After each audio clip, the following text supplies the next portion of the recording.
जय हिंद। समझते हैं कि वायुमंडल में इतना ऑक्सीजन होने के बावजूद हमें ऑक्सीजन सिलेंडर की जरूरत क्यों पड़ती है? क्या तो जान ले होता है वायुमंडल में जो 98% 78% नाइट्रोजन है, जिसका हमारे श्वसन में कोई रोल नहीं होता है। जो ऑक्सीजन है वो मात्र 21% है। तो हम जितना सांस लेते हैं ना, उसका 21% ही हमारे उसमें जाता है और 1% अदर गैसेज है वहाँ पर। तो इस 21% में से फेफड़े को नाइट्रोजन अलग करना पड़ता है, बाकी सारी गैसों को अलग करना पड़ता है। लेकिन जब हमारा फेफड़ा डैमेज हो जाता है बीमारियों की वजह से, तो वो ये सारी क्रिया को नहीं कर सकता है। इसलिए हमें क्या चाहिए कि उसको टोटल का टोटल प्योर ऑक्सीजन दे और उस ऑक्सीजन को उसे छांटना ना पड़े। हालांकि फेफड़े टोटल दिए गए ऑक्सीजन का केवल 4% ही लेते हैं। 21% ऑक्सीजन जो लिया जाता है उसका 4% ही यूज हो पाता है। लेकिन यहाँ पर फेफड़ों को ज्यादा वर्क करना पड़ता है। सबसे पहले नाइट्रोजन और अलग की गैसों करो, फिर उसमें से 4% निकालो। इसलिए मरीज को डायरेक्ट दिया जाता है 99% शुद्ध ऑक्सीजन, जिसमें से वो उसका शरीर उस 4% के आसपास ऑक्सीजन को एब्जॉर्ब कर लेता है। लेकिन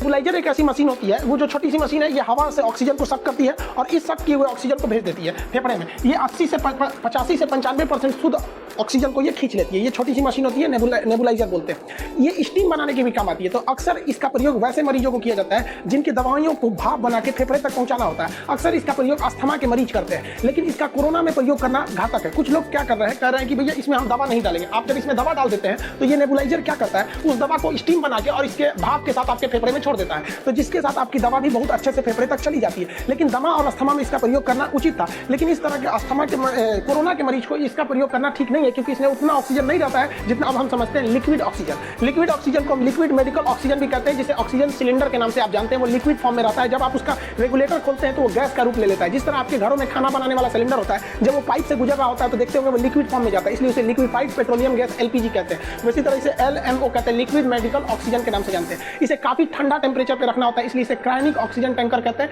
ये बहुत ही कम टेम्परेचर पर बनाया जाता है। जहां पे इस टेक्नोलॉजी से ऑक्सीजन बनती है वो काफी बड़ी टेक्नोलॉजी होती है, काफी कॉम्प्लिकेटेड होती है,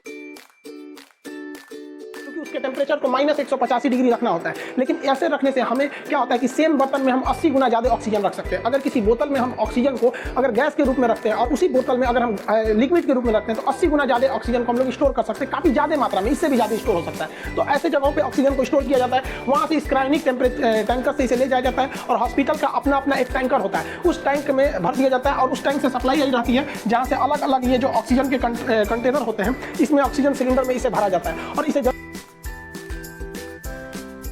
लिक्विड ऑक्सीजन यानी ऑक्सीजन सिलेंडर की खासियत क्या होती है, इसमें 99% शुद्ध ऑक्सीजन पाया जाता है और ये बहुत ही प्रेशर के साथ भेजता है। प्रेशर के साथ भेजने की वजह से इसमें ऑक्सीजन का मात्रा ज्यादा रहता है। 40 से 50 लीटर ऑक्सीजन ये पर मिनट दे सकता है, जिस वजह से इसका प्रयोग हम सीरियस मरीजों के लिए करते हैं जो ICU में भर्ती होते हैं। लेकिन इनकी समस्या यही है कि इनसे आप 24 घंटे सप्लाई नहीं ले सकते हैं। जैसे इनका टैंकर खाली होता है तो ये सप्लाई देना बंद कर देते हैं, इन्हें रिफिलिंग करना पड़ता है। लेकिन एक प्लस पॉइंट ये है कि इनको किसी भी तरह के पावर की जरूरत नहीं पड़ती है, इन्हें इलेक्ट्रिक सप्लाई या बैटरी सप्लाई की जरूरत नहीं पड़ती। अभी ज्यादातर प्रयोग हॉस्पिटलों में इसी का प्रयोग हो रहा है, यही ट्रेडिशनली प्रयोग होता ही है। एम्बुलेंस वगैरह के अंदर भी यही रखा रहता है। ये क्या करता है, ऑक्सीजन को प्रेशर के साथ इस ऑक्सीजन मास्क के साथ यहाँ छोड़ देता है और मरीज को खुद से सांस लेना पड़ता है। इसमें मरीज खुद सांस लेता है। लेकिन बहुत बार ऐसा होता है कि मरीज सांस नहीं ले पाता, उसके फेफड़े इतने डैमेज हो जाते हैं, इतना काम नहीं कर पाते। कभी जैसे कोरोना के मरीज हो गए या फिर एक्सीडेंट हो गया या कोई बड़ा ऑपरेशन हो गया जिसमें ब्रेन को मतलब एनेस्थीसिया देना पड़ता है, तो फेफड़े जब काम नहीं कर पाते हैं, खास करके अभी के वक्त में तो कोरोना चल रहा है, तो जब फेफड़े काम नहीं करते हैं तो उस स्थिति में हमें बाहर से ऑक्सीजन को ढकेलना पड़ता है। यहाँ क्या था कि ये ऑक्सीजन सिलेंडर यहाँ से ऑक्सीजन छोड़ता था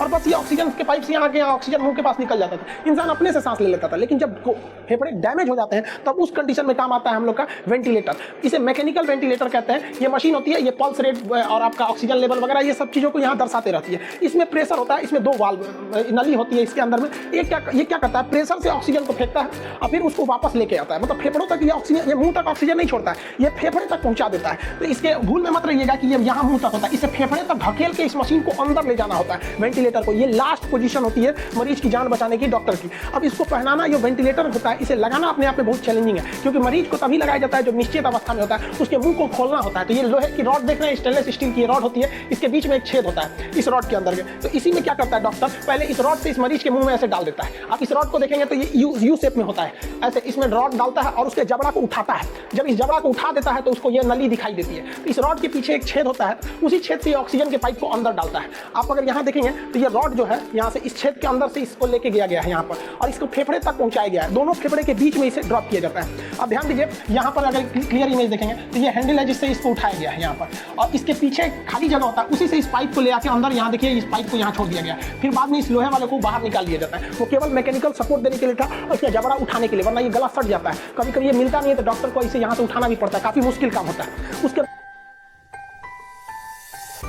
बाद एक और चैलेंजिंग काम क्या होता है कि जो यहाँ पर हम लोग ऑक्सीजन का ये पाइप ले गए हैं, इस पाइप के मुंह को हम लोग कफ कहते हैं। ये बीचों बीच रहना चाहिए। ये ट्रैकिया होता है, इसको बायोलॉजी के क्लास में आपको रेस्पिरेशन तक तो पढ़ाई दिए थे। ये ट्रैकिया है, यहाँ से दो बार हो जाते हैं ब्रोंकाई, और फिर आगे जाके ब्रोंकियोलेस होता है, फिर एल्वेली होता है। तो इस कफ को ना यहाँ पर ले आकर रखना होता है ताकि ऑक्सीजन दोनों फेफड़े में बराबर जाए। और अगर ज्यादा नीचे ला देंगे, जैसे यहाँ देखिए ये कफ को यहीं पर रखा हुआ है यहाँ पर, और यहीं से ऑक्सीजन को छोड़ देना है ताकि दोनों फेफड़े में ऑक्सीजन बराबर जाए। और अगर एक साइड में हो जाएगा तो एक ही फेफड़े में ऑक्सीजन जाएगा। और इतना लगाने जब ये लगा दिया जाता है तब उसके बाद से इस मशीन से प्रेशर दिया जाता है फेफड़े में, और वो मशीन जब फेफड़े में प्रेशर देती है तो हवा अंदर जाता है लंग्स में। फिर यही मशीन उसको निगेटिव प्रेशर करके वापस खींचती है, एक बार ढकेलती है एक बार खींचती है। ये लास्ट होप होता है मरीज को बचाने के लिए।